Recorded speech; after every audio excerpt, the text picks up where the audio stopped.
Hello friends, நீங்களாம் எப்படி இருக்கீங்க? கனகதாரா பூஜை எப்படி செய்யணும் அப்படிங்கிறதுக்காக நான் இந்த ஒரு டெமோ மாதிரி போடுறேன்.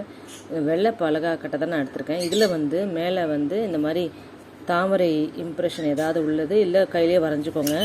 8, 7, 6ங்கிற கவுண்டிங்கில் மொத்தம் 21 நான் வரைஞ்சிருக்கேன். இது மேலே சந்திர குங்குமம் வச்சுட்டு அதுக்கப்புறம் ஏதாவது ஒரு பூ, உங்ககிட்ட என்ன பூ இருக்கோ அதை நீங்கள் வச்சுட்டு இந்த கனகதாரா ஸ்தோத்திரத்தை சொல்லணும். இது என்ன நம்பிக்கைனா, இது நம்ம பண்ணும்போது நம்மளுக்கு செல்வ வளம் பெருகும்.